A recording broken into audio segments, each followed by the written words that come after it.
Magandang araw mga lods. Ayun oh. Ganda oh. Oh. Ang ganda ng background oh. So mga lods, ang pag-uusapan natin ngayon yung yung paano gumawa ng purong mutation o throwback. Totally lahat ng mutation, tapos hagip na rin to yung dating yung vlog ng nakaraan mga lods. So yun ang ating magiging topic mga idol. Okay? Let it, bang, bang. Yun mga lods. Ayan, pasensya na kayo mga lods ha. Medyo hindi ako sanay tumingin sa camera kasi napapatingin ako sa monitor. Ayun mga lods oh. Ang ganda ng background natin mga idol. Totally tetestingin ko lang mga idol na mag-vlog ng ng ito, ganito na kasi totally kailangan nating magsanay. Pero kaya ng ang topic natin puro ibon. Kaya kahit pa paano mga lods ayan, may background pa rin tayong ibon. Kaya mga lods yan ang obra maestra natin mga lods. Ayan. Ayun ganda So ngayon ganito mga lods, ang topic natin paano ba mag-throwback? Yung mga lods paano mag-throwback ng bawa opaline, diba paano ba yun mga lods? Kung paano yun eto na yung mga lods. Pakita lang ako konti. Eto na yung mga idol, yung mga ibon natin, tapos mag voice out ako mga lods. Okay mga idol, magandang araw mga lods. Ayun, gaya na sabi ko nung nakaraan natin vlog, paano totally pamagatan natin ng paano gumawa ng purong mutation. Ayan mga lods, yan yung siguro magandang pamagat. Kasi totally yung piniliwanag ko sa sa rainbow, yun na yun. Kung sabi naman nung nagtanong sa akin, naintindihan naman niya, tapos dinownload niya, uulit-ulitin daw niya. Totally beginner si Lods, kaya tama yung ginawa niya. Pero sana Lods hindi mo na siya dinownload, doon ka na mismo doon sa doon ka na mismo sa channel mo ulit-ulitin, para at least napapakinabangan ng channel natin, di ba mga lods? Pero yan, siguro may time na walang data si idol, kaya okay lang, okay pa rin yan, at least gusto niyang matuto. So yun totally mga lods, gagawa pa sana ako ng pero yun, sapat na yun yung inano ko na yun, parang ginawa mong puro yung rainbow, di ba Ito mabilisan lang itong babanggitin ko uli.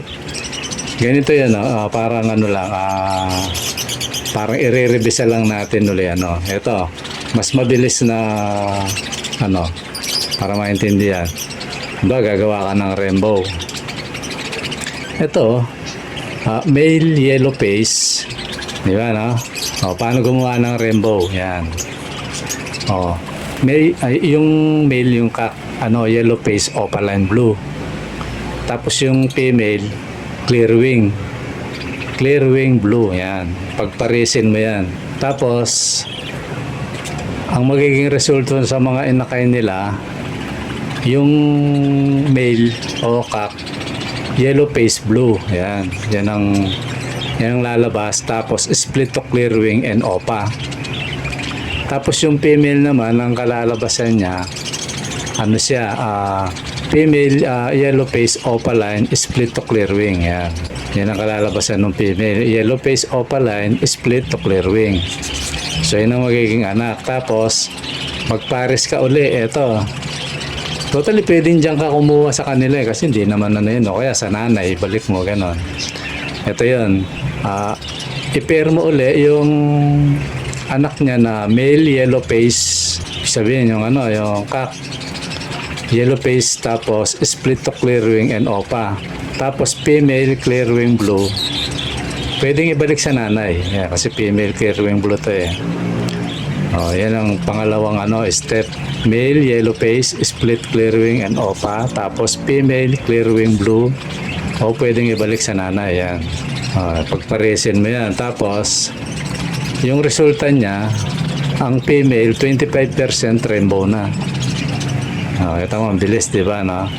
Kaya hindi ka gagamit ng percentage mga idol. Tapos, step 3, wala. Iyan mo uli. Mag-pair ka ng male o yellow face blue na may split na clearwing and OPA. Kasi galing na nga doon. Tapos yung female rainbow, yun nga yun yung naging resulta ng na itong 25% na rainbow na female. Itong naging resulta ng female, kunin mo. Yun ang ipares mo sa yellow face blue na male na may split na clearwing and OPA. Tapos ang kalalabasan ng niya, male yellow face blue tapos split to clearwing and OPA. Galing sa resulta ng step number 1 to. Ayun yung male. Yung split to clearwing and OPA. Yun. Kaya nga dito sa pinapaliwanag na to, pwede magkapatid eh. Tapos yung female naman, ang resulta niya, yung female rainbow nga, yun, yung pagparisin mo. Yung ibinunga ng step number 1 at saka yung step number 2. Kung naintindihan nyo mga lods. Yung niya, yung paliwanag niya.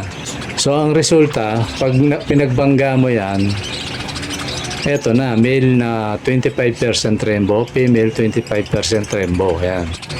Ganun lang kadali. Yan ko, kung nagigets nyo mga lods. Siguro ulit-ulitin nyo to kasi ako malinaw sa akin to. Pero sa mga medyo baguhan, medyo mahirap. Siguro parang mas malinaw yung yung kahapon. Kasi ito mabilisan kasi ito eh. Parang binabalik-balik mo lang siya mga lods. Yun yung na ito, paliwanag ng mabilis na paggawa ng rainbow. Di ba no? Ako, kung nagigets nyo mga idol, sana nagigets nyo. Kasi naman to eh, kung mag-iibon ka na, madali lang to. Pwede nga, kasi minsan lalabas, makukuha mo sa nanay, kukuha ka.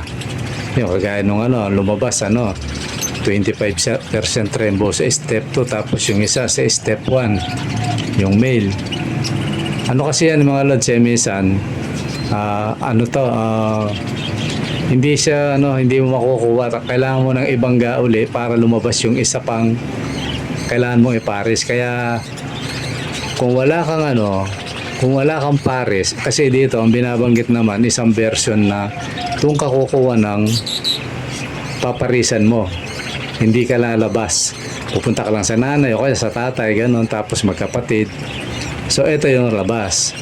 Di kagaya nung kahapon, kung may dalawang pair ka, tapos ibangga-bangga mo, totally. Bagay parang iuna mo tong video na to, tsaka mo panoorin yung naunang vlog ko. Magkasunod lang naman to mga lods, yung maintindihan mo yon. Kasi totally ito yung una dapat na bago ka makabuo ng rainbow. Tapos yung kagaya na sinabi ni Idol, parang may pagkaano na sila, yun. Tsaka masundan yung video, makukuha mo. Kasi yung kahapon nung isang araw, hindi ko alam kung kailan ko may may ugat na, kumbaga may lahi ng rainbow. Kasi kaya Idol, rainbow na doon ako bumase. So ang batayan ko lang doon kahapon, maging pure siyang rainbow. Kaya 3 hanggang 4 na saling lahi, balik-balik mo lang yon, pares mo, papares-pares mo lang yan eh. So yun, magiging puro, diba no? Ganun yung paggawa ng puro o paggawa ng rainbow. Ganun din naman yung yung paano gumawa ng purong mutation. Ito mga lods, maitagdag ko na kung paano gumawa ng purong mutation. Ayun, ganito yan kung paggawa ng purong mutation. Kasi sa panahon natin ngayon, wala nang puro mga lods. Sa totoo lang.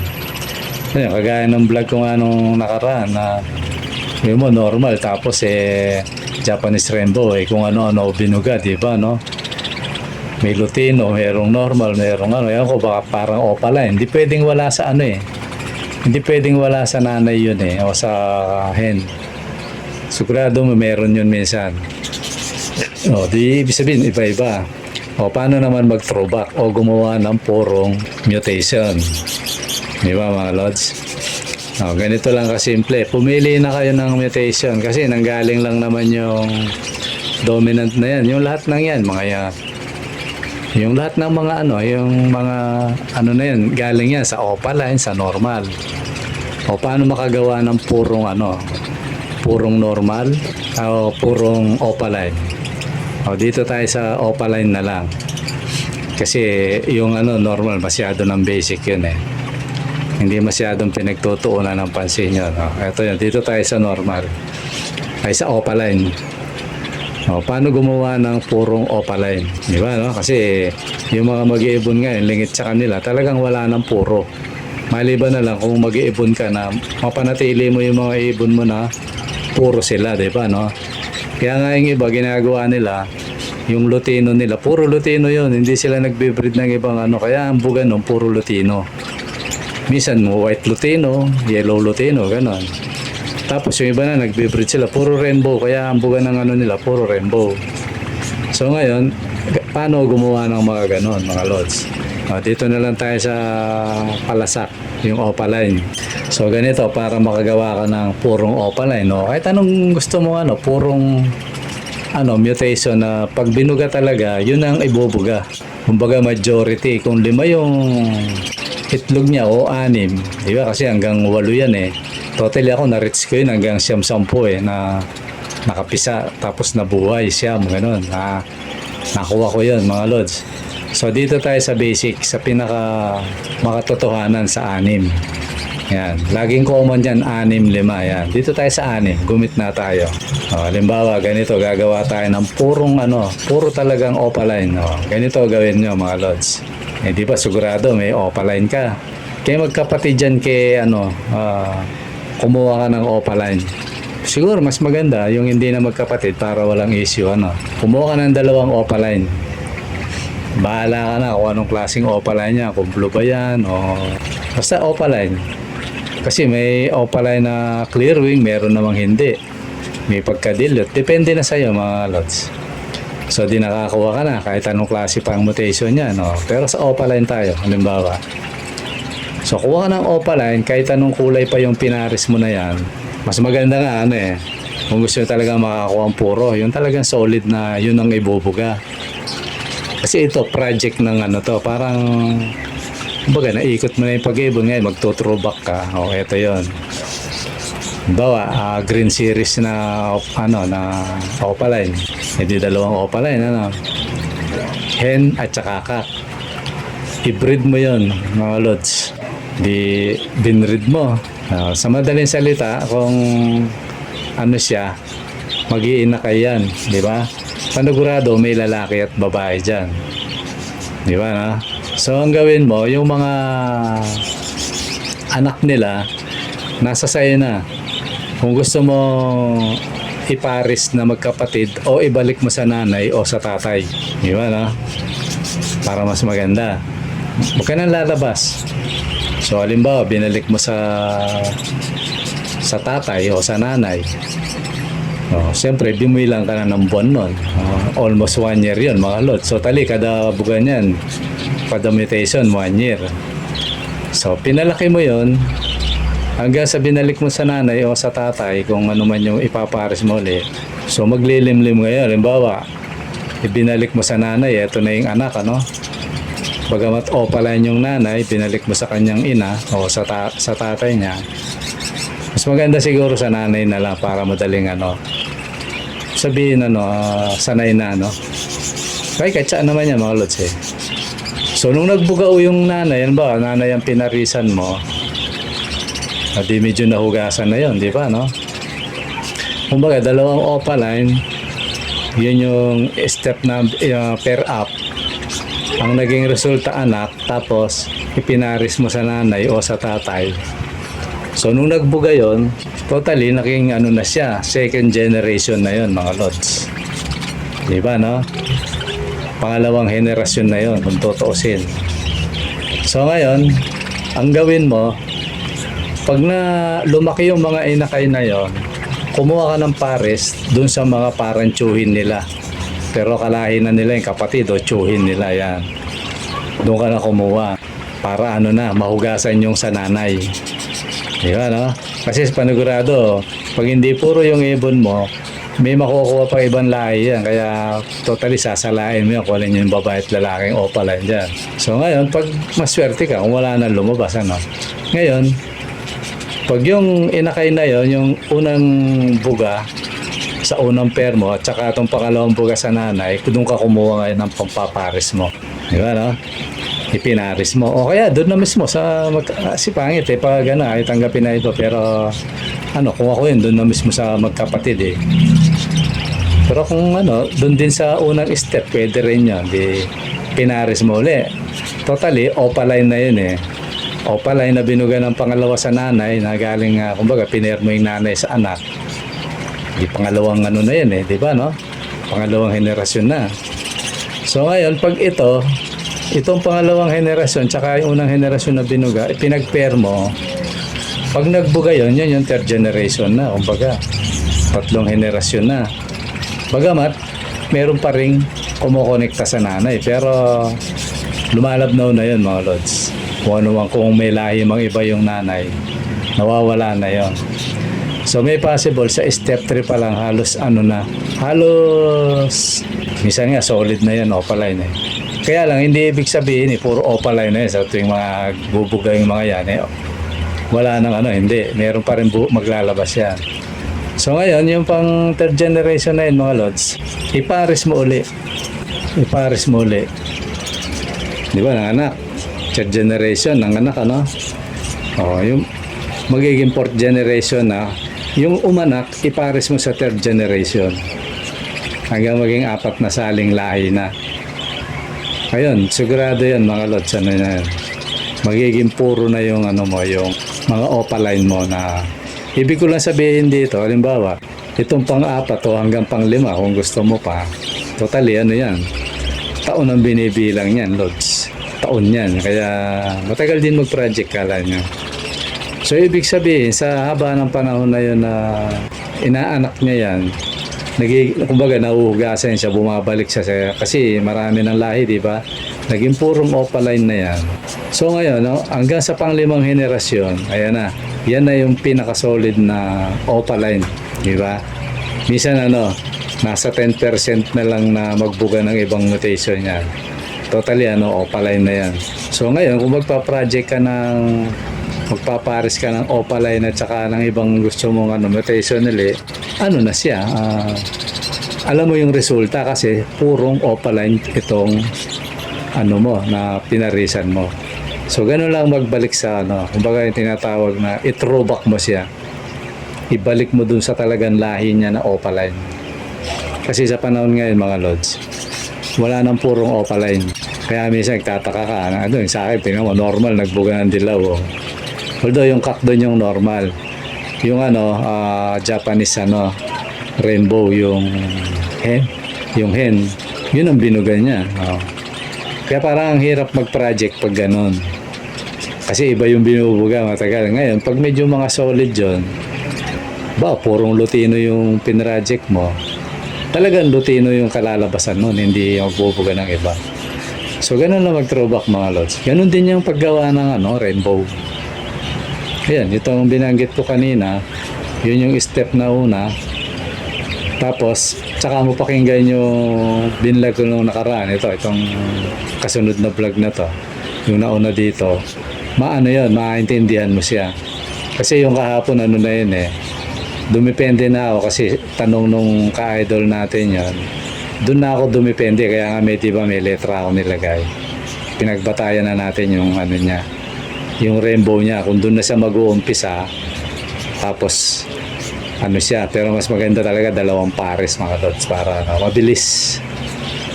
mabilis yun yung paggawa mo ng mutation.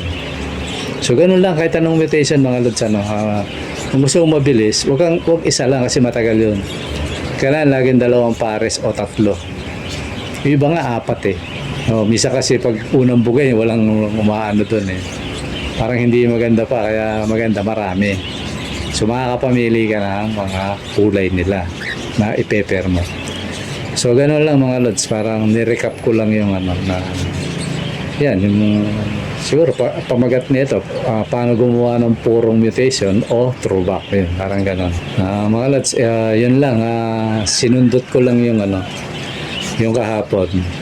Ngayon, hindi ko alam kung nalinawan kayo o nalabuan kayo mga lods kasi pang ano na kasi ito eh, hindi na pang UV eh, pang ano na, kumbaga medyo pang veterans na, kaya pag medyo UV ka parang maguguluhan ka eh, kaya hanggat maaari sana hindi ako mag-ano ng ganito, kaya lang may nagre-request o may nagtatanong, kaya kailangan nating sagutin mga lods. Ngayon, malalaman ko yung effect sa inyo kung naintindihan nyo mga idol. Comment na lang sa comment section. Okay mga lods, siguro hanggang dito muna at maraming salamat sa panonood. Bye-bye!